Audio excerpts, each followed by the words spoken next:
blanca intumescente independientemente de la etiología, va a ser el cristalino blanco totalmente opacificado, específicamente en el córtex. Esto, una de las principales dificultades que nos va a generar es la falta de reflejo rojo, porque pues la corteza se ha degenerado y se ha licuado, y eso es lo que produce precisamente el color y la consistencia de este tipo de cataratas. Una de las principales complicaciones o de los riesgos de esta cirugía es que hay un aumento de presión intralenticular dentro de la bolsa como tal del cristalino, y esto nos va a producir un signo muy temido, pero que realmente, como estaba comentando con el doctor, no es tan frecuente como es el signo de la bandera argentina. Otros aspectos que debemos tomar en cuenta en este tipo de catarata es que nos va a generar una cámara estrecha precisamente por esa presión intralenticular que vamos a encontrar, y que, bueno, pueden en teoría tener una cápsula posterior un poquito más delgada, más fina, y eso nos puede generar dificultades en el momento de la realización de la hidrodisección o incluso la facomulsificación. Lo que debemos evaluar desde el punto de vista preoperatorio, en este tipo de pacientes, lo más importante es la evaluación preoperatoria, investigar si hay antecedentes de trauma, si hubo oitis, si hubo cirugías previas. En el examen oftalmológico debemos realizar, como no vamos a poder ver el fondo de ojo, pedir ecografía, debemos irnos para el manejo de la pupila pequeña en este tipo de pacientes con acné preoperatorio, evaluar bien si hay facodonesis, sobre todo si hay un antecedente de trauma, si hay signos de uveitis, evaluar la profundidad de la cámara anterior. Porque en este tipo de pacientes es posible que sea necesario colocar manitol desde el punto en el preoperatorio o en el quirófano antes de iniciar la cirugía para poder deshidratar el vitrio y que esto nos ayude a generar o hacer un poquito la cámara más profunda para que tengamos mayor capacidad de podernos mover dentro de la cámara y tener un mejor desenvolvimiento en la cirugía.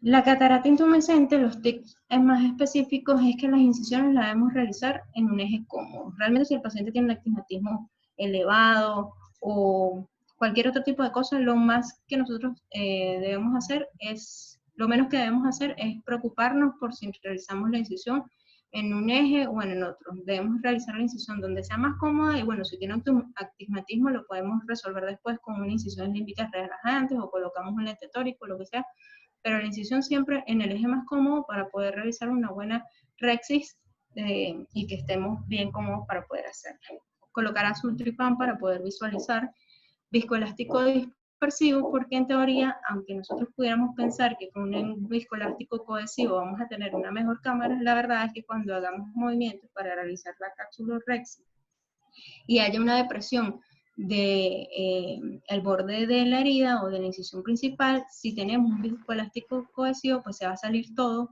por la incisión principal y se nos va a aplanar la cámara, y eso sí puede generar o aumentar el riesgo de que se genere una bandera argentina. Entonces, en este caso, es mejor el uso de viscoelásticos dispersivos, como por ejemplo el Viscoa. En cuanto al manejo de evitar que se dé o no la bandera argentina, pues una de las técnicas descritas es punzar el centro del cristalino, como lo vemos aquí en la imagen, con una aguja de 30 gauge, realizar una aspiración y posteriormente por esa abertura inicial realizar el resto de la capsulorrexis.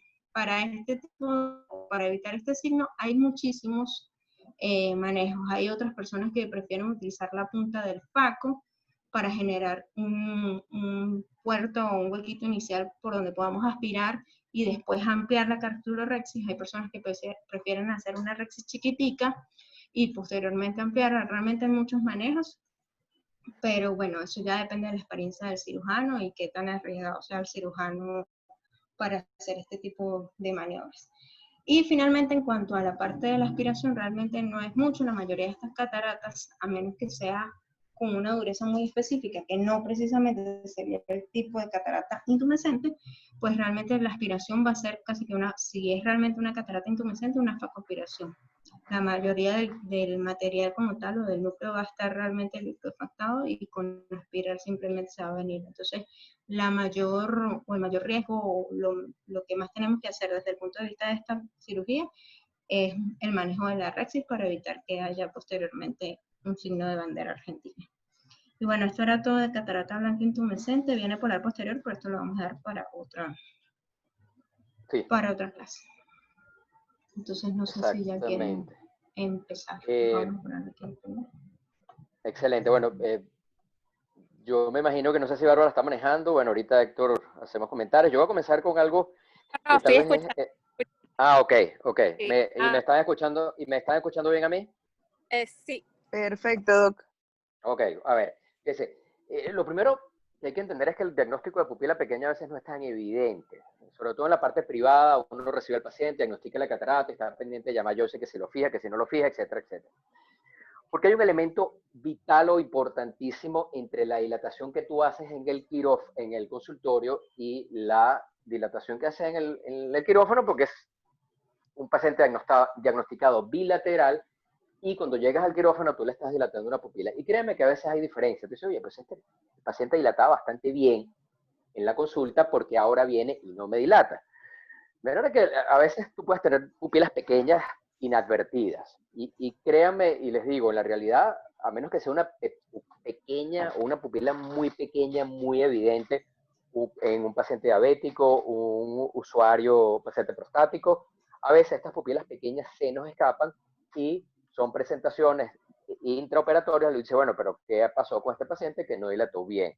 De manera que pendiente con eso, siempre no subestimen la dilatación en el consultorio, porque puede ser diferente de la dilatación que ustedes van a obtener en el quirófano. Yo a veces, inclusive le digo a los anestesiólogos con muchísimo cuidado y con muchísima atención, que le dilaten el otro ojo al paciente, porque eso puede producir un poquito de mayor dilatación en el preoperatorio cuando estás en el área de quirófano, teniendo cuidado, por supuesto, de qué ojo vas a operar. Recuérdense que la primera contraindicación de la dilatación en el quirófano bilateral es justamente operar el ojo equivocado. De manera que tienen que tener mucho cuidado con eso. El otro elemento problemático es la perivulvar. ¿Por qué? Porque cuando tú tienes una miriasis media y el paciente no está bien dilatado y tú produces la anestesia perivulvar, créanme que esa pupila se va a quedar allí y no va a aumentar más de tamaño. Normalmente va a quedar con una miriasis media. De manera que, obviamente, más allá de la utilización de los anillos, ustedes deben manejar todas estas maniobras que habló Solimar, del estrechamiento, la utilización de 2 Kuglen o 2 Lester para hacer la dilatación con el método de stretching. Nosotros casi no utilizamos la dilatación por el método de la esfinterectomía, a pesar de que el doctor Pereira, por ejemplo, le gustaba mucho hacer esfinterectomía, y todavía algunos cirujanos prefieren hacerla. Sin embargo, a veces en el postoperatorio tú puedes ver las muesquitas de donde se produjo el corte y tal vez estéticamente no es lo mejor para el paciente, y a veces, como decía el doctor Pereira, más hiera el orgullo del cirujano que la pupila desde el punto de vista funcional. El uso de medicamentos, nosotros tenemos, y yo sé que la doctora Capozolo tiene alguna data anecdótica en la cual el uso preoperatorio, por lo menos durante 1 o 2 semanas previo, pensamos que puede sobre todo ayudar a la dilatación de los pacientes con iris en floppy, pues, o sea, iris en floppy iris. Con respecto a, por cierto, un comentario, la epinefrina al 10% está proscrita en los quirófanos en Estados Unidos, por obviamente eventos coronarios. No se recomienda la utilización, de manera que la que utilizamos con frecuencia, con casi siempre, es al 2.5%. Sin embargo, todos estos cócteles, algunos que incluyen la atropina, cada anestesiólogo tiene su cóctel particular, y les repito, incluso algunos incluyen hasta la atropina en pacientes en el preoperatorio.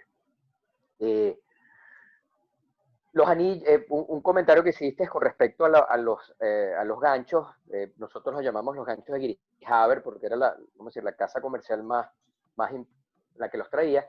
Sí, requieren tiempo. Yo creo que el elemento más, para mí, de mayor contraindicación es la prolongación del tiempo quirúrgico, sobre todo si no lo haces con frecuencia.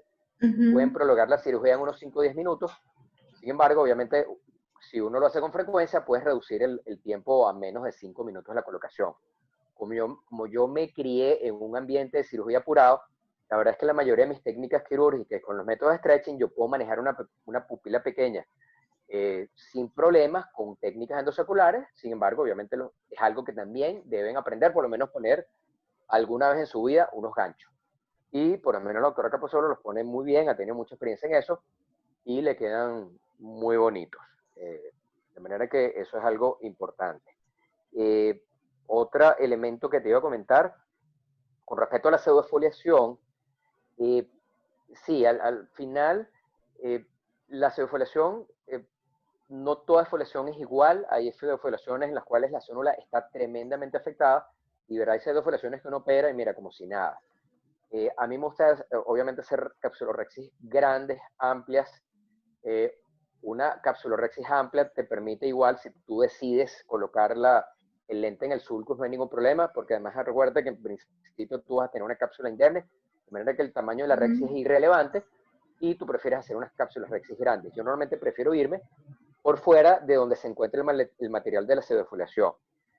A mí me parece que si la catarata es relativamente blanda, tú puedes hacer una técnica endosaculaar sin mayor problema. La verdad es que para mí el taco de la pseudoexfoliación no es hacer la catarata endosupracapsular, sino es a la hora de aspirar el córtex, porque es cuando a veces tú puedes irte un poquito de palo y tratando de aspirar el córtex puedes producir la dehiscencia de la zona. De manera que mucho cuidado a la hora de la aspiración del córtex, porque te puede salir muy bonita en la cirugía, hiciste una técnica muy, muy bonita, pero al final, cuando estás aspirando el córtex, es cuando viene la dehiscencia de la zona. La mayoría de las veces es pequeña. Si ustedes no tienen experiencia en colocando anillos de tensión del saco, casi siempre uno puede hacer la colocación de un lente de 3 piezas en el sulco sin que requiera mayor colocación de anillo de tensión. De manera que, o en el peor de los casos, no tienen el anillo a la mano, o es un anillo que no lo tienen a disposición. De manera que casi siempre váyanse con un lente de 3 piezas, o lo que a veces hacemos, que bueno, nos vamos con un lente para el saco. No es pecado. La verdad es que, al igual que lo vamos a hablar un poquito más adelante de la bandera argentina, la dislocación del complejo saco-lente intraocular, en mi opinión, está sobrevalorada. Yo creo que ocurre, pero no es tan frecuente como quisiera, o como que no quisieran hacer ver. Nosotros durante muchos años fuimos centro de referencia de retina nacional. Yo opero, o por lo menos durante muchos años operaba por lo menos unos 10 casos de pseudoexfoliación al año, y la verdad es que si esto fuera tan frecuente, tuviésemos literalmente epidemias de lentes lujados a cámara posterior, y la realidad es que no lo vemos tanto. O sea, y si ocurre Doc, tanto, bueno, alguien nos tengo tiene una que estar viendo. pregunta. A ver, sí, sí. Tengo una, ¿Tiene experiencia con pseudoexfoliación y extracapsular? Cirugía extracapsular. Es que tengo un paciente que tengo que operar Claro, claro. y es una Sí, extra, no, a pasa, juro. claro que pasa. Para nada, no hay ningún problema. Rexis grande, ese es el secreto. Que tú puedas manipular el saco sin mayor problema. Lo único, ojo, y hago el comentario, sobre todo cuando son cataratas duras, y ustedes sacan un núcleo a cámara anterior completo, ustedes pierden visualización de lo que es el saco, pierden visualización del iris. A mí me pasaba que cuando hacías técnicas de supracapsular en iris floppy, en algún momento terminaba pegándole un mordisco al iris, porque no estás viendo el iris. La ventaja del floppy en la endosacular es que tú tienes perfecta visualización del iris. Igual pasa con la extracapsular. Si ustedes hacen una rexis grande, no hay ningún problema. Ustedes pueden lujar a cámara anterior con mucho cuidado y traerlo. Pero tiene que estar pendiente a la hora de meter el asa de cristalino. Si ustedes muerden no lo están viendo, pues es una catarata muy densa, pueden pinchar el iris, pero también pueden pinchar el saco.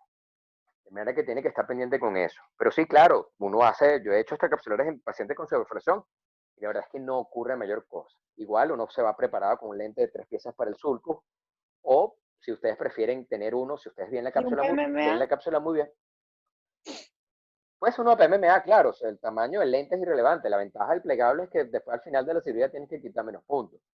Eh, Sin embargo, en algunos casos el lente PMMA funciona bastante bien y te ahorras un dinerito porque, pero la verdad es que es igual. Lo importante es que sea un lente con una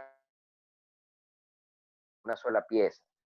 Eh, pero les repito, lo que tiene que estar pendiente en la extracapsular con la pseudoexfoliación es no pinchar el saco a la hora de meter el aro al cristalino y hacer la extracción, porque se te va a venir muy, muy fácil. O sea, ustedes tienen que estar visualizando el borde de la rexis, sobre todo el borde de la rexis distal, que es el que a veces uno pierde visualización si tú tienes el núcleo lujado completo a cámara anterior y no estás viendo ni el iris ni la rexis. Acuérdate que estas cataratas a veces son nigrans o son blancas y no las ves. Un comentario final con respecto a la catarata blanca, si los demás quieren aportar. A ver, el comentario que yo les hacía y que Solimar me ha escuchado decir es porque la frecuencia con que yo a veces opero catarata blanca es relativamente frecuente. Por lo menos en la sociedad opero por lo menos una, a veces puedo no operar, pero puedo operar una o tres en una sola sesión. Y si bien es cierto, toda catarata blanca es una bandera argentina hasta que se demuestre lo contrario, yo creo que la frecuencia no es tanto como lo que tú piensas que puede ocurrir. O sea, se tiene que tomar todas las precauciones, pero en mi experiencia, cuando te va a ocurrir la bendita bandera argentina, es casi imposible que no te ocurra. O sea, cuando el ojo te lo va a hacer, mira, tú haces un muy pequeño corte en la cápsula anterior y es inmediato. O sea, la bandera argentina ocurre en cuestión de segundos. O sea, no te da tiempo de reaccionar. O sea, abriste la catarata, te volteaste para entregar el capsulotomo y cuando ya te volteaste a ver el ojo, ya la bandera estaba lista. Hay maneras de saberlo, hay maneras de medir la turgencia de la catarata, la turgencia del cristalino. Sin embargo, les repito, como no es tan frecuente como uno cree que va a ocurrir, no ocurre con tanta frecuencia. De manera que, les repito, ¿cuántas cataratas blancas hemos operado en el transcurso del año? Bastante. ¿Cuántas banderas argentinas han habido? Bueno, no sé si ha habido una, dos, la verdad es que no sé la frecuencia, pero créanme, cuando les va a ocurrir es extremadamente difícil evitar que ocurra. Hagan lo que hagan, pongan manitol, se metan con un aburato a aspirar el córtex, porque son cristalinos que literalmente salen expulsados del saco una vez que uno lo abre. Tampoco es el fin del mundo, las cataratas normalmente no son tan duras y uno puede terminar perfectamente una catarata, obviamente con mucho miedito porque ese desgarro se puede ir hacia atrás, pero al final se puede hacer, tampoco es el fin del mundo. Ustedes, como si no en el segmento anterior, tienen que aprender a manejar una catarata con bandera argentina porque obviamente una vez ya abrieron el ojo tienen que terminar. Así que, de todas maneras, les repito, siempre pendiente me parece que el manitol es una herramienta importantísima. No sé, Héctor, Bárbara, no sé si quieren aportar algo o alguno quiere hacer alguna pregunta con respecto a lo que hemos conversado. Bueno, Héctor no está, perdón. Bárbara está echando gas, pero ya está en la cola, está en la cola. En la cola. No vale, Está echando gas, doctor, ¿qué ha pasado? Está echando gas, en serio. Gas Gas del bueno. A todos ustedes. Me dio un tremendo palo de agua, por cierto. No, aquí no está lloviendo mucho, pero bueno, vamos a hablar un poquito. Bueno, ya tuviste muchísimos tips de qué se puede hacer, ¿no? Yo lo que complementaría en la parte de la cirugía de pseudoesfoliación es que generalmente si ustedes tienen un paciente, aunque tenga pseudoesfoliación y dilata bien, eso les habla a favor de que generalmente la catarata se va a comportar de buena manera. Un paciente que no dilata nada y que ustedes saben que tiene pseudoesfoliación porque de repente el otro ojo pudieron evidenciarlo, ya saben que ese es un paciente que probablemente van a tener sonudolodiálisis o van a tener alguna otra complicación. No necesariamente es así, pero tienen más riesgo. Y en esos casos, pues sí es bueno, si es una pseudoesfoliación muy importante, que se vayan con un lentecito, puede ser de 3 piezas, si la diálisis es chiquita, o se vayan con un anillito de tensión capsular, que les va a ayudar también.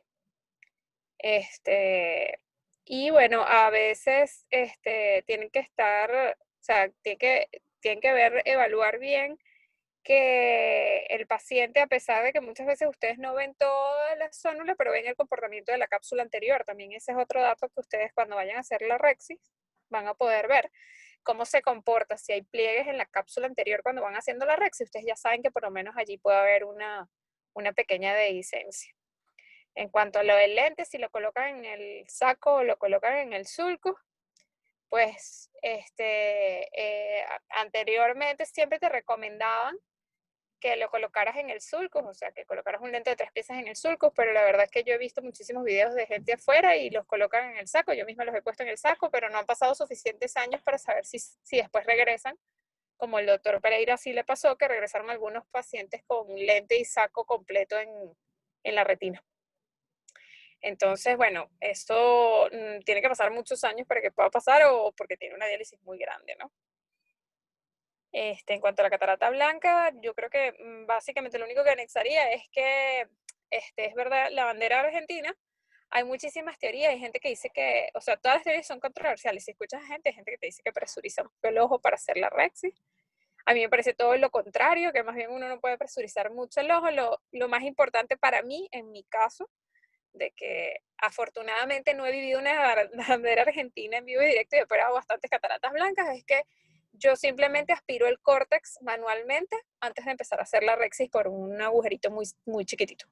A mí me ha funcionado. De hecho, uno ve cómo baja la cápsula. O sea, en lo que tú aspiras eso, la cápsula baja inmediatamente en el plano que debe ser y no está así como bombada, que es cuando tú ves que tratas de irse la rexis, ¿no? Entonces, bueno, ese es el único que anexa. Sí. ¿Aló? Creo que se cayó. Sí, se Creo le que fue la se cayó. señal. Pensé que era yo. Fíjese, sí, sí. No, debe ser Bárbara que tiene problemas con la comunicación. Bueno, ahí se le cayó, apagó, ya. ¿Ahora sí se escucha? Sí. Ahora sí. Ah, ok. No sé dónde terminé hablando que no me escucharon más. No, de la bandera argentina, que tú haces el corte muy pequeño y aspiras el córtex, sí. No había dicho mucho, no había dicho más nada. Bueno, y con el tema de la pupila pequeña, es muy variable porque por lo menos a mí me gusta, si la pupila está mediana, uno puede trabajar y no es tanta cosa cuando estás endosacular porque no necesitas tanto espacio. Finalmente lo que necesitas es unos 5 a 6 milímetros para poder trabajar, ¿no? Entonces una pupila mediana te va a permitir hacer eso y bueno, ya uno está acostumbrado a aspirar córtex a ciegas, etcétera, ¿no? Pero si es una pupila más pequeñita, a mí sí me gusta utilizar los ganchitos, me siento cómoda aparte, pero hay que saber poner los ganchos porque también cuando los pones mal, tampoco se te hace fácil la cirugía. Primero porque no tienes un buen espacio para trabajar y segundo que gastas mucho tiempo si no lo sabes poner, entonces gastas muchísimo tiempo en eso. A lo mejor yo he visto residentes que han tardado hasta más de media hora colocando unos ganchitos. Entonces al final la cirugía se termina convirtiendo, no sé, en 1 hora y media, una cosa así, una cirugía que normalmente pues debería durar unos 45 minutos o algo. Te vas a poner ganchito. Bueno, depende de las manos. Hay gente que trabaja muy rápido y los puede poner que en 10 minutos opera la catarata, pero digo, un promedio aceptable. Pues. Y bueno, en la pupila pequeña, eso sí, hay gente que hace esfinterotomía. Yo creo que eso cada vez se usa menos. Y no tengo experiencia colocando los otros dispositivos porque sé que están en quirófano, pero yo nunca los he utilizado. Yo me siento cómoda con los ganchos. Y bueno, son relativamente, después que uno los coloca varias veces, ya como que no es tan complicado hacerlo. Entonces, de verdad que los ganchos me parecen una buena opción. A poner los ganchos. A poner los ganchos. A poner los ganchos. Está bien. ¿Y hablaron de qué otra cosa aparte de estos tres tipos Es que no sé a qué hora entró. Mira, no te vamos a decir, pues se te olvidó. No, yo sí sé que ahora entró. Nos faltaban 3 minutos, ¿no? Es básicamente No, pero eso. pero literal dijo todo, pues empezó por No, lo que comenzamos. el floppy, lo único, el floppy bueno, aire es que... el floppy, bueno, a mí me ha funcionado, o sea, cuando es floppy, lo importante, yo creo que más allá de que le pongan la adrenalina y le pongan una cantidad de cosas, es que traten que la turbulencia dentro del ojo sea lo menos posible. Lo que pasa es que va a depender también del grado de floppy. Hay unos floppy que ni que le hagas lo que le hagas, eso se empieza a salir el iris por las paracentesis por todos lados, es un desastre. Pero hay unos que de repente si uno se comporta un poquito mejor con la fluídica, ellos funcionan un poquito mejor. A mí me ha pasado que a veces el mismo paciente, no estoy hablando de pacientes diferentes, sino que tú le operaste un ojo y de repente la fluídica tú pusiste más presión o hiciste más trabajo y no sé qué, y de repente tú ves que el iris se te empieza a salir y es una calamidad y no sé qué, y llega el otro ojo y de repente mejoras la fluídica, el mismo paciente, pues que funciona mejor el tema de que el iris se comporte un poquito mejor, ¿no? Pero eso también va a depender un poco del grado, que suspendan o no medicación de que si el tansulón o lo demás, eso ya está demostrado que eso no tiene efecto ya residual. No tiene efecto. No tiene ningún efecto. Así que quitarle ese medicamento al paciente, pues básicamente no hace mucha diferencia. Y bueno, y colocarle la adrenalina, a mí me parece que sí funciona bastante bien, pero bueno, eventualmente puede pasar de que se salga. Y tratar siempre en esos pacientes, es tratar de hacer las incisiones lo mejor, construirlas lo mejor posible. Porque entre más túnel tengan, menos se te va a salir el iris, ¿no? Entonces, tratar de hacerle bien. Mira, pero yo no soy la única. Mira, Capuzotto, mire que te muevas, vale, avanza. Alguien más está en una cola, porque esa no era yo. No, lo que pasa es que yo estoy en la ventana y está pasando alguien corriendo. Me estaban echando el carro a mí de la... Fui yo. Bueno, lo que pasa es que la Bueno. mayoría de estas patologías que vimos hoy casi todas pueden presentarse en un mismo paciente, todas al mismo tiempo. Ya las otras van a ser un poquito más diferentes, pero o sea, puedes tener un mismo paciente, pseudopolación, pupila pequeña y iris propia y catarata blanca.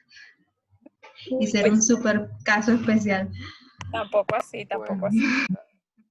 Bueno, entonces estamos mire, está todo el mundo. Mira, un último comentario que sí ya es más de filosofía de cirugía.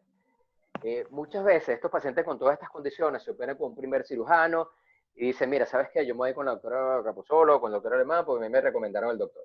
Y vienen con los ojos bastante tocados de una primera cirugía. Y tú dices, no, yo porque soy el doctor fulano de tal, tú vas a perfecto. Créanme, y se los digo para que lo apliquen en todas sus... Si ustedes ven un ojo esperolado de otro cirujano, piensen que eso les puede pasar a ustedes. A veces estas condiciones, créanme que son bastante difíciles de manejar. Obviamente tú puedes tomar todas las precauciones posibles para que no les ocurra lo mismo que les pasó al primer cirujano. Nunca tomen una actitud soberbia desde el punto de vista, no, yo lo puedo hacer mejor, porque les repito, si el paciente le comieron medio iris en la primera cirugía, no piensen que en la de ustedes tampoco se van a comer medio iris, porque les puede ocurrir. De manera que váyanse, y les repito, no solo con estos casos de pupila pequeña y catarata blanca, que se los llevan ustedes como una segunda opinión, sino en general, el infierno o la turbulencia que se haber presentado en una cirugía puede pasarle a ustedes y terminan ustedes tragándose sus propias palabras, porque tal vez lo que le ocurrió al primer cirujano les termina pasando a ustedes igualito. Entonces no se confíen cuando el paciente venga operado con una catarata o con una cirugía un poco que ustedes la vean chapucera o complicada, como la quieren ver, no piense que eso no les puede ocurrir a ustedes también. Entonces, nunca ofrezcan maravillas, entiendan que el paciente, y le explican todas estas condiciones al paciente. ¿Ok? Están todos despiertos, por cierto. Valeria, Mariani, Luis. Presente. Estoy aquí como escuchando historias de terror. Presente. Esta mañana en el comité lo discutimos, ¿no? Que vamos a pasarle lista. ¿Por qué? ¿Qué pasó? Aquí estamos. Un café por ahí. Escapando. No nos estamos escapando. Chan, chan. Nosotros nos portamos bien. Muy fácil. Mira, Yo Alejandra estoy aquí no como escuchando historias de terror. No, aquí estoy. Ya va, Yo he que están escrito varias colocando veces por por el el chat. chat y ahorita dije despierta por micrófono, doctor. Solo que usted no reconoce Que mi voz. apareció. Valeria está Ahora van a tejiendo, pasar no hizo listas nada. con cámara. Te van a poner la cámara, todos estén ahí, no sé, pero... Mariani, ¿qué estará haciendo? ¿Se está cortando el pelo? Dice que está sin micrófono. Rapunzel está Sí, sin es que ella micrófono. no ha tenido internet, Mariani, y le funciona el celular, pero el celular por alguna razón no le funciona el micrófono con Zoom. Mira, Ya va. Y buena pregunta. Mira, Luis, que tú eres... Yendo a clases presenciales. Bueno, esta semana no tuvimos, pero Ah, porque no estaba preparada la clase, no porque no querían. No, porque no, que... No, pregunto, pues nada más. Para saber cómo está el ámbito allá en la clínica. No, ¿Y para bueno. qué tremendo palo de agua? Sí, sí, sí. Pero solamente los martes, pues. Mira, Luis, di Ah. algo que... ¿Qué pasó, Doc? Anda, Estoy me aquí. encanta la voz de Luis. La voz de Luis, Luis tienes que Hernández. decir, Está- mira, que estás tomando